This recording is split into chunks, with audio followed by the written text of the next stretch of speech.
Next topic जो है हमारा वो है न्यूक्लिक एसिड, जिसमें आपने पीछे जो है थोड़ा न्यूक्लियोसाइड न्यूक्लियोटाइड ये जाना था। अब आप जानोगे यहाँ स्ट्रक्चर उसकी थोड़ी सी, बॉन्ड कहाँ कहाँ कौन सा बॉन्ड बनता है, बैकबोन कैसे बनती है। तो ये थोड़ा सा स्ट्रक्चरल, इन्होंने डीएनए की स्ट्रक्चर के ऊपर थोड़ा सा बात बताई है। तो सबसे पहले तो आप अपना न्यूक्लियोटाइड को रिकॉल कर लो कि न्यूक्लियोटाइड क्या था। न्यूक्लियोटाइड जो था वो आपका भाई किसका बना होता है, नाइट्रोजन बेसिस का। जो आपके नाइट्रोजन बेस होते हैं उनके साथ शुगर का मॉलिक्यूल लगा रहता है और उनके साथ फॉस्फेट लगी रहती है। ये हमने पीछे पढ़ा था आपको कि इसका बना होता है आपका न्यूक्लियोटाइड। तो यहाँ लिखा है कि nucleic acid exhibit a wide variety of secondary structure. पहली बात तो ये ध्यान रखना, न्यूक्लिक एसिड जो है वो आपकी एक सेकेंडरी स्ट्रक्चर है। In for example, one of the secondary structure exhibited by a DNA is the famous Watson-Crick model. तो यहाँ जो एक इंपॉर्टेंट सेकेंड स्ट्रक्चर है वो आपकी वॉटसन क्रिक मॉडल है डीएनए का। तो अकॉर्डिंग टू दैट मॉडल, उस मॉडल के अकॉर्डिंग क्या है वही बात कि ये आपका मान लो डीएनए का स्ट्रैंड है। ये जो डायग्राम यहाँ पर इन्होंने बना के दे रखा है इसी को देख लो। इसमें ये जो लिखा है 5 to 3, 3 to 5 लिखा है। तो आपको जानना है कि भाई दो स्ट्रैंड जो आपस में लगे होते हैं, डबल स्टैंडर्ड मॉडल है डीएनए का, ये एक दूसरे के कॉम्प्लीमेंट्री स्ट्रैंड होते हैं। कॉम्प्लीमेंट्री का सीधा मतलब है कि अगर हमारी एक चेन में यहाँ एडेनिन है तो दूसरे वाली में सामने थायमीन होगा। यहाँ ग्वानिन है तो यहाँ साइटोसिन होगा। यहाँ साइटोसिन है तो यहाँ ग्वानिन होगा। यहाँ थायमीन है तो यहाँ एडेनिन होगा। ये कॉम्प्लीमेंटरिटी है, यानी दोनों जो चेन है एक दूसरे की पूरक होती हैं, एक दूसरे को पूरा करती हैं, कंप्लीट करती हैं। जैसे कि आप यहाँ देख रहे हैं स्ट्रक्चर में कि एक न्यूक्लियोटाइड आपका ये जो है, ये जो आपको दिखाई दे रहा है यहाँ पर, जिसमें कि आपको एक शुगर का मॉलिक्यूल दिखाई दे रहा है, साथ में उसके थायमीन लगी हुई है। साथ में उसकी क्या लगी है, थायमीन है यहाँ पर, यानी ये थायमीन का न्यूक्लियोटाइड है। और यहाँ आप देखेंगे इस पे फॉस्फेट लगी हुई है ये, और ये फॉस्फेट जो है दोनों तरफ ऊपर, ये जो आपका शुगर का मॉलिक्यूल है इसके पहला कार्बन ये है, दूसरा कार्बन ये है, तीसरा कार्बन ये है, चौथा ये है, पांचवा ये है। जो आपकी 5 कार्बन की पेंटोज शुगर होती है, इस शुगर के तीसरे कार्बन पर ये फॉस्फेट मॉलिक्यूल जो आपका है एस्ट्रीफाई हुआ है। एस्ट्रीफाई होने का मतलब है कि इस शुगर में आपका यहाँ पर हाइड्रोक्सिल ग्रुप रहता है। अगर ये डीएनए है तो यहाँ पर हाइड्रोजन रहेगी। तो ये हाइड्रोक्सिल ग्रुप अगले वाले न्यूक्लियोटाइड की फॉस्फेट के हाइड्रोक्सिल ग्रुप के साथ क्या बनाता है, एस्टर बॉन्ड। यहाँ से वाटर मॉलिक्यूल बाहर निकल जाएगा, OH और H मिलके, और बीच में जो बॉन्ड बनेगा वो आपका एस्टर बनेगा। तो आप देख सकते हैं कि यहाँ इधर एक एस्टर बॉन्ड यहाँ बना है, एक एस्टर इधर बना हुआ है पहले से ही, बीच में आपकी फॉस्फेट है। तो पहले वाले न्यूक्लियोटाइड का तीसरा कार्बन अगले वाले न्यूक्लियोटाइड की एस्ट्रीफाइड फॉस्फेट के साथ एस्टर बॉन्ड बनाता है दोबारा से। तो इस तरह का जो बॉन्ड बनता है इसे हम क्या कह लेंगे, फॉस्फोडाइएस्टर बॉन्ड। ये बॉन्ड क्या है आपका, फॉस्फोडाइएस्टर बॉन्ड। तो एक तो आपको ध्यान रखना है कि आपका जो ये है ये वाला जो डीएनए के बैकबोन में जो बॉन्ड्स हैं में आपके क्या है, फॉस्फोडाइएस्टर बॉन्ड है। ये आपके क्या है, फॉस्फोडाइएस्टर बॉन्ड है बैकबोन वाले। और ये बीच बीच में जो आपके ये हैं आपके हाइड्रोजन बॉन्ड, ये क्या है आपके हाइड्रोजन बॉन्ड। एक बार देख लेते हैं, चलिए स्ट्रक्चर को देखो। ये मान लो आपका एक न्यूक्लियोटाइड है,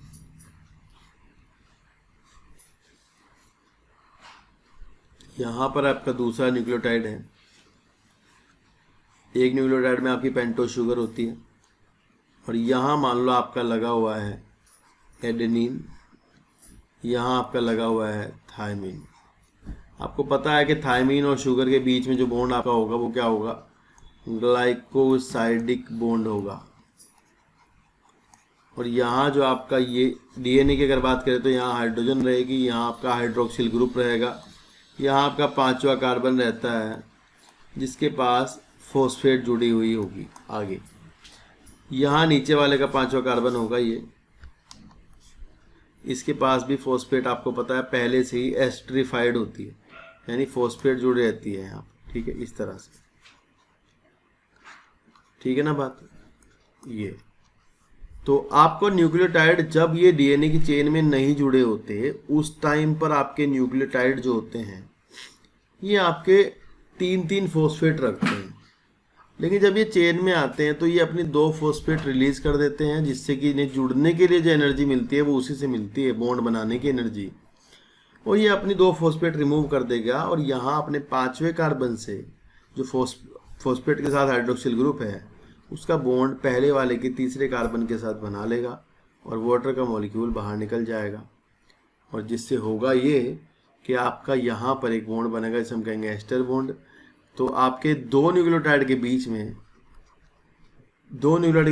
2 एस्टर बॉन्ड हो जाएंगे। एक एस्टर बॉन्ड तो आपका इधर हो जाएगा और एक एस्टर बॉन्ड आपका यहाँ पर बनेगा, जहाँ पर आपने क्या देख कर किया है, ये वाटर का मॉलिक्यूल निकाला है इस पोजीशन पर, यहाँ पर, ठीक है। एक बॉन्ड आपका एस्टर का, एक बॉन्ड आपका यहाँ बन जाएगा। तो इस तरह से जो आपके 2 न्यूक्लियोटाइड हैं इनके बीच में जो बॉन्ड बन जाएगा वो आपका फॉस्फोडाइएस्टर बॉन्ड बनेगा, फॉस्फोडाइएस्टर बॉन्ड। तो बैकबोन ऑफ द डीएनए में क्या चलता है, अगर मान लो मैं कहूँ कि ये डीएनए की बैकबोन है ये, ठीक है, इस तरह से डीएनए की बैकबोन है मान लो ये, तो इस बैकबोन में आपको ध्यान रखना है कि यहाँ पर ये पूरी लाइन जो खींची गई है इसमें शुगर है, फॉस्फेट है, शुगर है, फॉस्फेट है, शुगर है, फॉस्फेट है, ठीक है। और ये पूरा आपका एक हेलिक्स पर टर्न कहलाता है, इतना लंबा यहाँ से यहाँ तक का एक हेलिक्स टर्न है ये। और ये स्ट्रक्चर आपके डीएनए की कुछ इस तरह से है कि राइट हैंडेड आपको ये मुड़ी हुई दिखाई दे रही होगी कि जिस तरह से ये राइट हैंडेड डायरेक्शन में मुड़ी हुई हो, और इसमें एक हेलिक्स में यहाँ से यहाँ तक जो बेस पेयर्स आते हैं वो आपके लगभग 10 बेस पेयर आएंगे यहाँ से यहाँ तक, ठीक है, 10 बेस पेयर्स इसमें होंगे एक हेलिक्स पर टर्न में। इसकी पूरी जो लंबाई रहती है वो लगभग आपकी 34 एंगस्ट्रॉम रहती है। इसी वजह से जो आपकी एक बेस पेयर के बीच की डिस्टेंस होगी वो आपकी 3.4 एंगस्ट्रॉम रहेगी। अगर आप इसे नैनोमीटर में ले जाओगे तो ये 3.4 नैनोमीटर है और ये 0.34 नैनोमीटर है। डायमीटर अगर आप इस डीएनए का बात करोगे तो आपका 20 एंगस्ट्रॉम रहेगा या फिर 2 नैनोमीटर रहेगा, ठीक है ना। और ये एक काफ़ी स्टेबल स्ट्रक्चर है due to these hydrogen bonds. ये हाइड्रोजन बॉन्ड जो आपके इनके बीच में इसको स्टेबलाइज करते हैं। एडेनिन आपका 2 हाइड्रोजन बॉन्ड से थायमीन से जुड़ा होता है, ग्वानिन आपका 3 हाइड्रोजन बॉन्ड से साइटोसिन के साथ जुड़ा होता है। ज़्यादा स्टेबल डीएनए वो रहता है जहाँ ग्वानिन और साइटोसिन ज़्यादा मात्रा में पाए जाते हैं। ध्यान क्या रखना है, एक चेन तो आपकी मान लो एक चेन का 5वां कार्बन ऊपर फ्री है तो नीचे वाला जो शुगर होगा उसका 3रा कार्बन फ्री होगा। सबसे नीचे का जो 3रा कार्बन होगा वो इसका फ्री होगा और सबसे ऊपर वाले का 5वां। अगर आप इसके कॉम्प्लीमेंट्री चेन बराबर में लगाना चाहते हो तो वो उल्टा होके लगेगी, यानी एक स्ट्रैंड आपका 5 से 3 रहेगा तो दूसरे वाला जो होगा वो आपका 3 से 5 होगा, ठीक है। उसमें 3रा शुगर ऊपर फ्री रहेगा और नीचे 5वां कार्बन फ्री रहेगा।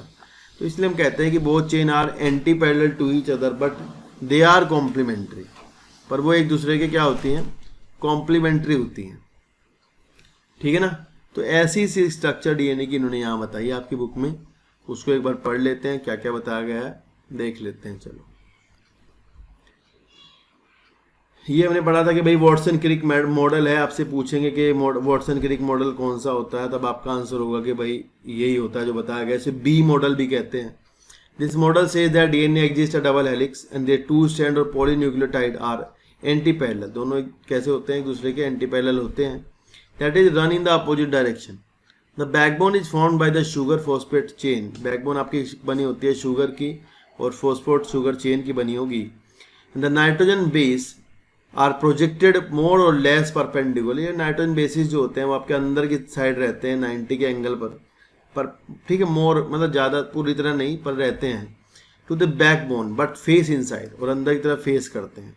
तो इस वजह से क्या होता है कि बैकबोन जो होती है आपकी उसमें तो चार्ज आ जाता है, क्योंकि फॉस्फेट है वहाँ आपकी बैकबोन जो होगी वो आपकी हाइड्रोफिलिक हो जाएगी, चार्ज हो जाएगी, और अंदर वाला जो हिस्सा होगा इसके वो कैसा हो जाएगा आपका हाइड्रोफोबिक हो जाएगा। वहाँ वाटर मतलब वहाँ जो है वाटर हेटिंग एरिया बन जाएगा, वाटर लविंग एरिया होगा। बाहर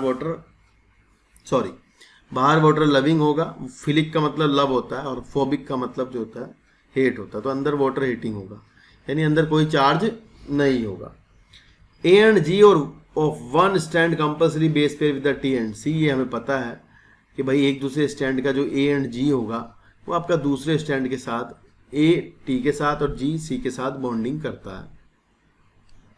नीचे ये डायग्राम दिया गया आपको, ये आप समझ ही गए होंगे क्या बताया है, ठीक है ना। चलिए नेक्स्ट पेज पर देखते हैं।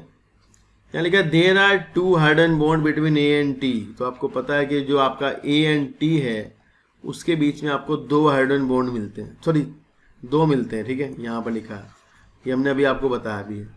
और जो आपके जी और सी होते हैं उसके बीच में आपको 3 हाइड्रोजन बॉन्ड मिलते हैं।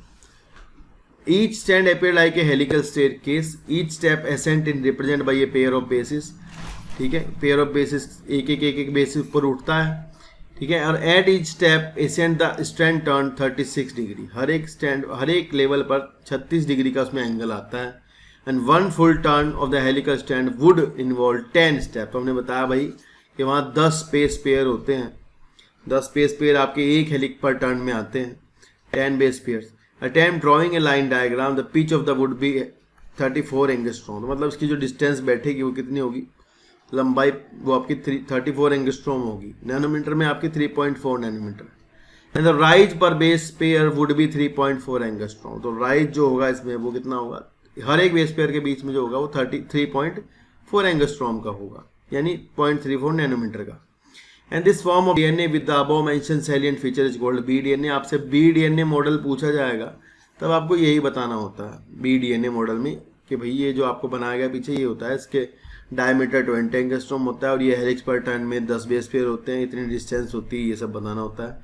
ये बी मॉडल कहता है। वॉटसन क्रिक का मॉडल पूछे तो भी यही बताना होता है।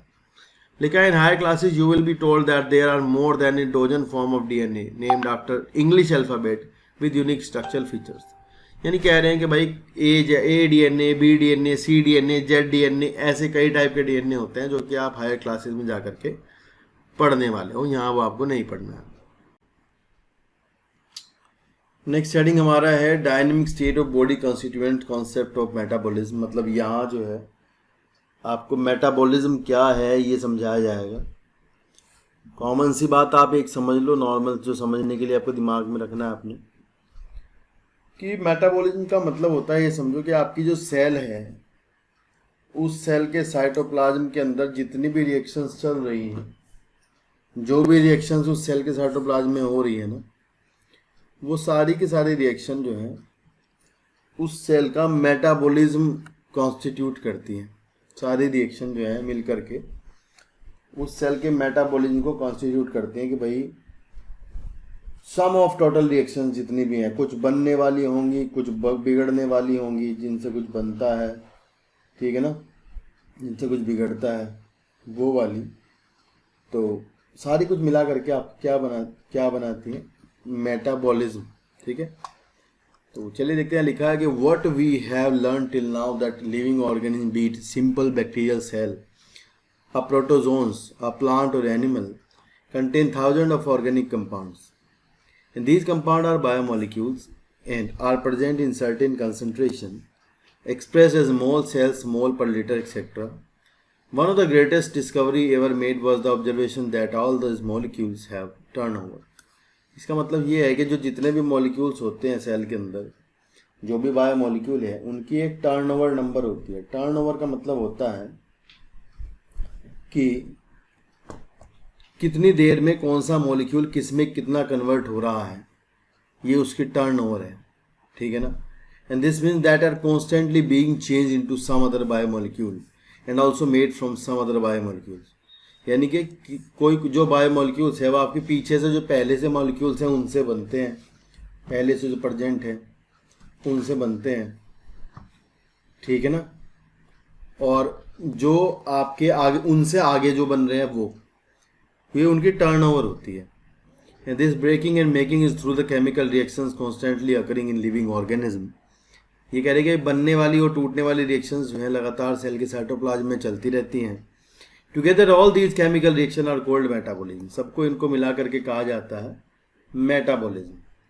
Each of the metabolic reaction result in the transformation of biomolecule. हर एक जो रिएक्शन है वो आपकी ट्रांसफॉर्मेशन में हेल्प करती है, कन्वर्जन में हेल्प करती है बायोमोलिक्यूल्स के। A few example of such metabolic transformations are removal of CO2, carbon dioxide का removal from amino acid and making a amino acid into amine। यानी कि देखो या तो भाई ऐसा होगा कि भाई CO2 को एमिनो एसिड से कार्बन डाइऑक्साइड हटाना, ठीक है, या फिर एक एमिनो एसिड को एमीन में कन्वर्ट करना। In removal of amino group into nucleotide base, या फिर आप क्या कह सकते हैं कि अगर आप किसी न्यूक्लियोटाइड बेस से एमिनो ग्रुप हटा रहे हैं तो वो भी एक मेटाबॉलिक रिएक्शन है। अगर आप ग्लाइकोसाइडिक बॉन्ड को तोड़ रहे हो किसी डाइसैकेराइड के, यानी आप जैसे अगर माल्टोज के बीच में एक डाइसैकेराइड बॉन्ड ग्लाइकोसाइडिक बॉन्ड है उसको ब्रेक डाउन कर रहे हो वाटर की हेल्प से, तो वो भी क्या है आपका एक मेटाबॉलिक रिएक्शन है। We can list 10 or 1000 of such examples. Majority of these metabolic reaction do not occur in isolations. ये भी ध्यान रखना है कि जो रिएक्शंस ये होती हैं मेटाबॉलिक रिएक्शन ये होती हैं आपकी आइसोलेशन में नहीं चलती। आइसोलेशन में चलाने का मतलब ये है कि आप एक रिएक्शन A to B तो चला लोगे, लेकिन फिर B to C कैसे चलाओगे या फिर C to E कैसे चलाओगे। मतलब अगर रिएक्शन ऐसे सेल के अंदर तो ऐसे चलती है ना, किसी से कुछ बनता है, किसी से कुछ बनता है, कहीं से फिर कुछ और बन जाता है, ठीक है ना। तो सेल के साइटोप्लाज्म में तो ऐसे पलट पलट के रिएक्शन चलती रहती हैं, A to B, B to C, C to D, E to A, इस तरह चलती रहती हैं। तो अगर आप इसको आइसोलेशन में चलाना चाहोगे तो आइसोलेशन में आप कैसे चला पाओगे, आइसोलेशन में नहीं चल पाएंगी। एक रिएक्शन चल जाएगी लेकिन वो लिविंग बॉडी नहीं होगी, लिविंग नहीं होगी वो, ठीक है ना। But are always link to some other reaction, ठीक है। ज़्यादातर रिएक्शन जो होती है वो हमेशा दूसरी रिएक्शंस के साथ लिंक रहती हैं। And in the other word metabolites are converted to each other in a series of linked reaction called metabolic pathways. यानी जो मेटाबोलाइट्स वो होते हैं जो इन रिएक्शंस में भाग लेते हैं, तो वो एक सीरीज में जुड़े होते हैं, जिसे आप क्या कहते हो पूरा मिला करके मेटाबॉलिक पाथवे कहते हो। ये मेटाबॉलिक पाथवे एग्जांपल देकर बता रहे हैं कि ये एक ऐसा पाथवे होता है, ये ऐसा होता है जैसे कि आप किसी शहर के ट्रैफिक की बात करें। शहर के ट्रैफिक की बात करें मतलब कि किसी शहर का जो ट्रैफिक होता है, जैसे किसी शहर का ट्रैफिक होता है, मान लो किसी एक जगह से चलता है और दूसरी जगह पहुंचता है और फिर वहाँ से वो एक सड़क दूसरी जगह चली जाती है, एक सड़क घूम के वापस भी आ जाती है जहाँ से वो चला था। यानी आप देखें कि शहर का जो पूरा ट्रैफिक है आपस में इंटरलिंक रहता है। इसी तरह सेल के अंदर जो साइटोप्लाज्म में होने वाली जो रिएक्शंस हैं वो भी आपकी इंटरलिंक्ड रहती हैं। लाइक लिखा है कि these metabolic pathways are similar to the automobile traffic in city and these pathway are either linear or circular and these pathways criss cross each other. मतलब क्रिस क्रॉस का मतलब है कि यहाँ से कुछ और इधर बन रहा था, इधर से इतने में कुछ और आ गया, तो जो बीच की प्रोडक्ट है ये इंटरमीडिएट हो जाएगी दोनों पाथवे में। तो कुछ रिएक्शंस के जो इंटरमीडिएट हैं वो किसी दूसरी रिएक्शन के इंटरमीडिएट भी होते हैं, ठीक है ना। तो लिखा है कि these pathway criss cross to each other, there are traffic junctions. Flow of metabolite through metabolic pathway has a definite rate and direction like automobile traffic and this metabolite flow is called the dynamic state of body constituent. तो ये ध्यान रखना, मेटाबोलाइट्स का are those molecules they are taking part into the reactions, और biomolecules they are called as metabolite. इनका जो ये फ्लो है इसी को आप कहते हैं dynamic state of body constituents, ठीक है ना। नेक्स्ट लिखा है what is the most important is that this interlinked metabolic traffic is very smooth and without a single reported mishap for healthy condition. अगर आप कहें कि भाई हेल्दी कंडीशन चाहते हैं तो आपके जो मेटाबॉलिज्म है इसके अंदर कोई चेंज नहीं आना चाहिए, किसी भी तरह का कोई चेंज नहीं होना चाहिए, ठीक है ना, परिवर्तन नहीं होना चाहिए। Another feature of this metabolic reaction is that every chemical reaction is a catalysed reaction. ये नहीं, सीधी बात यह है कि जितनी भी रिएक्शंस यहाँ पर होती हैं, जो भी रिएक्शन हो रही होती है वो सारी की सारी रिएक्शन आपकी कैसी रहती हैं, कैटालाइज रहती हैं। कैटालाइज रहने का मतलब ये होता है कि हर एक रिएक्शन में हर एक रिएक्शन में आपका कौन होता है, एंजाइम होता है। हर एक रिएक्शन में एंजाइम भाग लेते हैं और वही एंजाइम जो है उस रिएक्शन का रेट बढ़ाते हैं। क्योंकि किसी भी देखो बिना एंजाइम के रिएक्शन जो चलती हैं वो रिएक्शन चलती हैं आपकी स्लो रिएक्शंस होती है, आराम आराम चलती रहती है। लेकिन एंजाइम क्या करते हैं, रिएक्शन का रेट इंक्रीज कर देते हैं। अब रिएक्शन का रेट जब बढ़ता है तो उस रिएक्शन के रेट के बढ़ने से प्रोडक्ट जो है जल्दी बनती है, टर्नओवर ज़्यादा हो जाती है, ठीक है ना। तो यहाँ बायोलॉजिकल सिस्टम में जो है जितने भी रिएक्शंस है वो सारी की सारी आपकी कैसी होती हैं, कैटालाइज्ड होती हैं। There is no uncatalysed metabolic conversion in the living system. कोई भी ऐसा कन्वर्जन नहीं है जो कि आपका अनकैटालाइज हो। ये स्टेटमेंट आपको ध्यान रखना होगा। स्टेटमेंट कई बार ये स्टेटमेंट वाले सवाल आते हैं तो आपसे पूछेंगे कि भाई सही स्टेटमेंट कौन सा है, तब आप बताएंगे कि भाई ये सही, there is no uncatalysed metabolic conversion.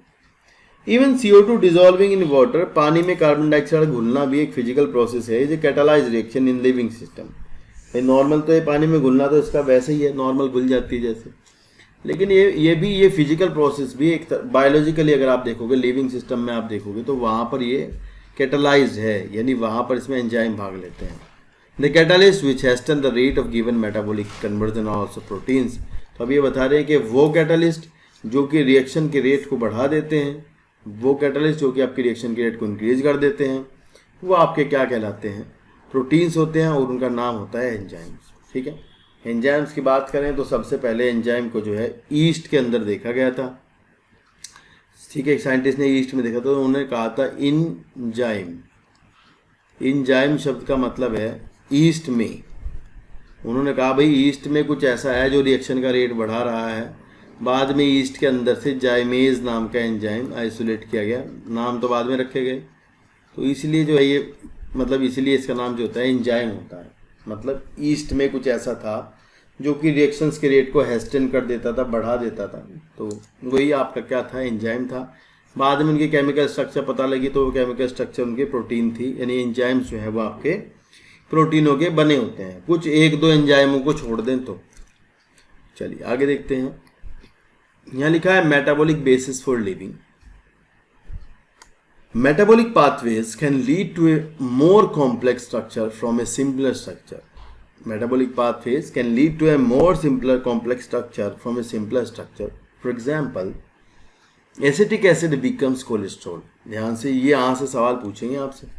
Acetic acid से कोलेस्ट्रॉल बन सकता है and lead to a simple structure from complex structure. यानी ग्लूकोज जो है लैक्टिक एसिड बनता है हमारे स्केलेटल मसल में। तो ये तो हमें पता है कि भाई हमारी जो मसल्स होती है उनके अंदर एनारोबिक रेस्पिरेशन में आपका जो ग्लूकोज है वो आपका कन्वर्ट करके लैक्टिक एसिड में कन्वर्ट किया जाता है। तो मतलब ये तो एग्जांपल बता रहे हैं जस्ट कि भाई एसिटिक एसिड जो है वो मोर कॉम्प्लेक्स होकर के कोलेस्ट्रॉल हो सकता है, ग्लूकोज जो है वो थोड़ा सिंपल होकर थोड़ा और मतलब सिंपल हो सकता है, लैक्टिक एसिड बना सकता है। मतलब former case are called biosynthetic pathway. पहले वाला जो है वो सिंथेसिस है, यानी सिंथेसिस का मतलब होता है एसिटिक एसिड से कोलेस्ट्रॉल बनाया गया है तो ये सिंथेटिक हुआ, और ये ग्लूकोज से लैक्टिक एसिड बनाने वाला हुआ ब्रेक डाउन। तो जो आपकी बनाने वाली रिएक्शंस होती है जिनमें कुछ बनाया जाता है, वो वाली रिएक्शन जिनमें कुछ फॉर्म किया जाता है, वो रिएक्शंस आपकी एनाबॉलिक रिएक्शंस होती हैं। और जो रिएक्शन जिनमें कुछ डिग्रेडेशन होता है, जिनमें कुछ ब्रेक डाउन होता है, जिनमें कुछ टूटता है, उनको आप कैटाबॉलिक पाथवेज कहते हैं। तो यहाँ देखो हमारी सेल के अंदर साइटोप्लाज्म में एक ही रिएक्शन चल रही है लगातार, पूरा पाथवे है, उस पाथवे के अंदर कुछ चीज़ें टूटती हैं, कुछ चीज़ें बनती हैं। तो यानी वहाँ दोनों तरह की रिएक्शंस होती है जो कि आपकी कुछ बनाने वाली होती है और कुछ बिगाड़ने वाली होती है। तो दोनों को मिला करके आप क्या कहते हैं, दोनों को मिला करके आप कहते हैं कि भाई ये रिएक्शन जो है आपकी मेटाबॉलिज्म है। मतलब क्या है, मेटाबॉलिज्म। अब मेटाबॉलिज्म जो होता है उसमें एनाबॉलिक और कैटाबॉलिक दोनों चीज़ें आएंगी। मेटाबॉलिज्म में एनाबॉलिक और कैटाबॉलिक दोनों चीज़ें आएंगी, इस बात का आप ध्यान रखें, ठीक है ना। ठीक है, नेक्स्ट देखते हैं। नेक्स्ट है कि anabolic pathways is expected consume energy. Assembly of A protein from amino acid require energy. Assembly of A protein from amino acid require energy, यानी कि प्रोटीन्स ध्यान से, अमीनो एसिड से प्रोटीनों का बनना, उसमें एनर्जी लगती है, ठीक है ना। ये कह रहे कि इसका मतलब जो आपके एनाबॉलिक पाथवेज होते हैं, जो बनने वाले प्रोसेस होते हैं, उनमें एनर्जी लगती है, जबकि जो कैटाबॉलिक पाथवेज होते हैं उनमें आपकी एनर्जी रिलीज होती है। इसलिए आप देखेंगे ग्लूकोज से लैक्टिक एसिड कन्वर्जन में जितनी भी एनर्जी निकलती है, भले ही कम निकलती हो, लेकिन एनर्जी रिलीज होती है। और जो आपके बनाने वाले प्रोसेस होते हैं, फॉर्मेशन वाले प्रोसेस होते हैं, वहाँ पर आपकी एनर्जी लगती है। For example, when glucose is degraded into lactic acid in our skeletal muscles, energy is liberated. तो वो एनर्जी जो होती है, भले ही वो बहुत कम एनर्जी होती है, तो वो आपके 2 ATP रहते हैं, 2 ATP रहते हैं, ठीक है ना। तो लेकिन फिर भी क्या ध्यान रखना है आपको कि भाई एनर्जी बनती है।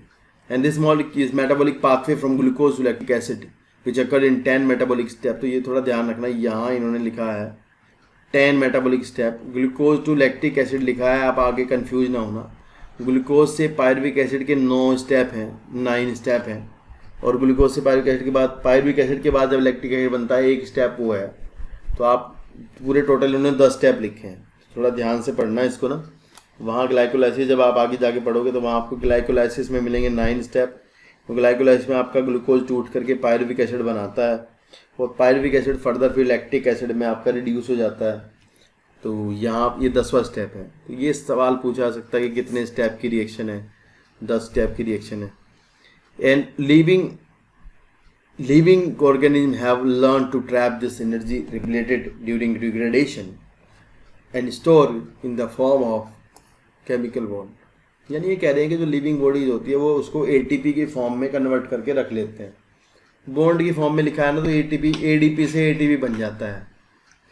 एडिनोसिन डाइफॉस्फेट से एडिनोसिन ट्राइफॉस्फेट में कन्वर्जन हो जाता है, ठीक है। As and when needed, this bond energy is utilized for biosynthetic, osmotic और mechanical work that we perform। यानी कि जो भी एनर्जी होती है वो आपकी यूज की जाती है इन सब पाथवेज में, सेल यहाँ जहाँ यूज करती है। The most important form of energy currency in living system is the bond energy in the chemical called adenosine triphosphate। ये कह रहे हैं कि ज़्यादा जो सबसे इम्पोर्टेंट एनर्जी की फॉर्म है आपकी, वो क्या है आपकी एडिनोसिन ट्राइफॉस्फेट। उसमें ये होता है कि भाई सेल आपकी पहले एडिनोसिन डाइफॉस्फेट रखती है और एनर्जी यूज करती है, जो फ्री एनर्जी आपकी निकलती है बॉन्ड के टूटने से, उसको यूज करके ADP से इनऑर्गेनिक फॉस्फेट को जोड़ करके ATP में कन्वर्जन कर दिया जाता है। फिर आपका जब ATP ब्रेक डाउन होता है तो दोबारा ये ADP रिलीज करता है और प्लस इनऑर्गेनिक फॉस्फेट, और एनर्जी रिएक्शन में काम आ जाती है। ऐसा है, ठीक है। लिखा है how do we organic drive their energy, what strategy have they evolved, how do they store this energy and in what form, how do they convert this energy into work। you will study and understand all this under a sub-discipline called bioenergetics। अपनी higher classes में जाकर के आप इसे पढ़ोगे, ठीक है। इसका अगला हेडिंग है the living state. Living state क्या है, लिविंग क्या होता है, लिविंग किसे कहते हैं।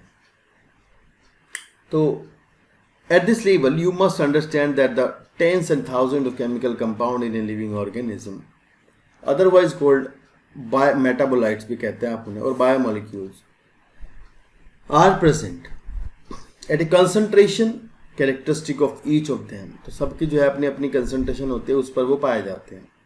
The blood concentration of glucose in normal healthy individual is 4.2 millimole पर लीटर, 6.1 मिलीमोल पर लीटर। तो ये देखो, यहाँ से अगर इस बात को बच्चा ब्लड वाले चैप्टर में ढूंढेगा तो वहाँ तो उसको नहीं मिलेगी। तो ये आपसे पूछा है यहाँ से ना कि भाई जैसे कि ब्लड की कंसंट्रेशन, ब्लड में ग्लूकोज की नॉर्मल कंसंट्रेशन वो इतनी रहती है पर लीटर, तो ये आपको यहाँ से याद करना है। While that of hormone would be nanograms. जो हार्मोन्स होते हैं वो आपके नैनोग्राम में होते हैं, ठीक है ना, छोटे छोटे होते हैं, बहुत कम मात्रा में होते हैं।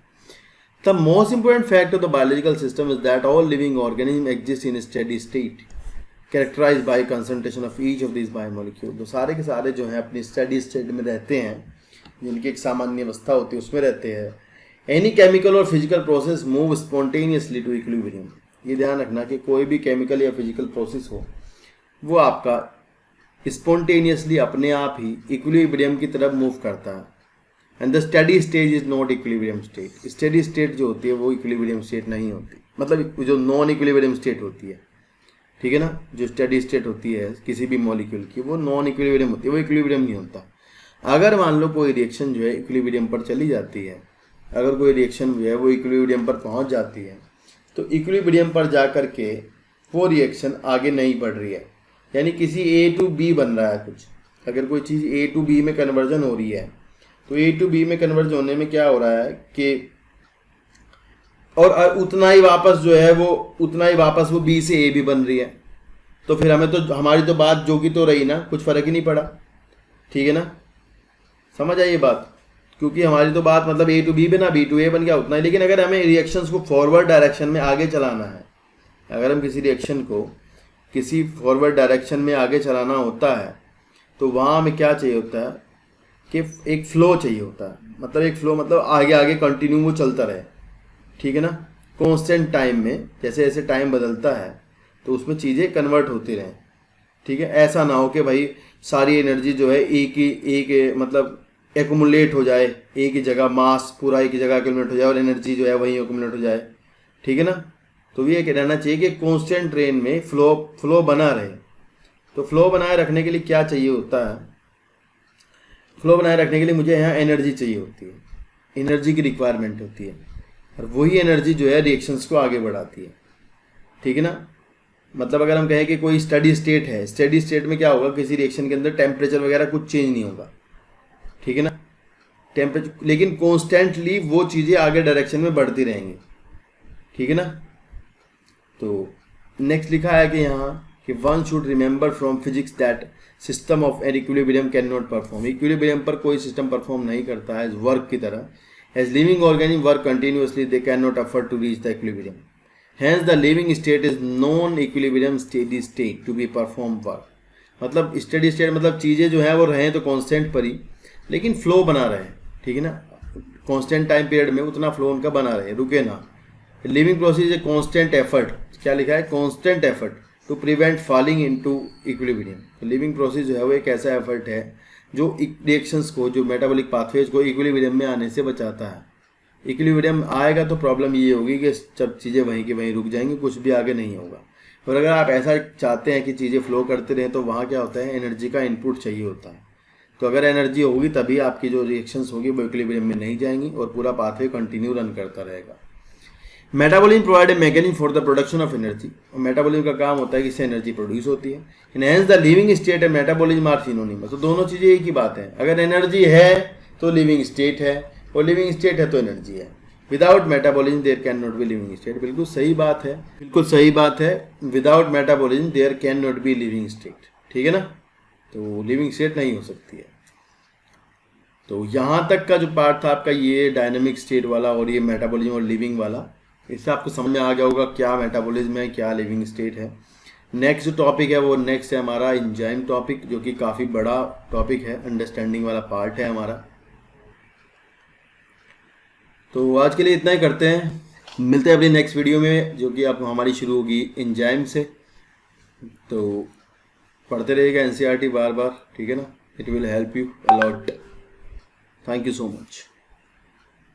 आज की वीडियो में दोस्तों इतना ही। आगे की वीडियो देखने के लिए चैनल को सब्सक्राइब कर दीजिएगा और ये घंटी वाला बटन दबा दीजिएगा ताकि आपको नोटिफिकेशन मिलते रहें। Thank you so much.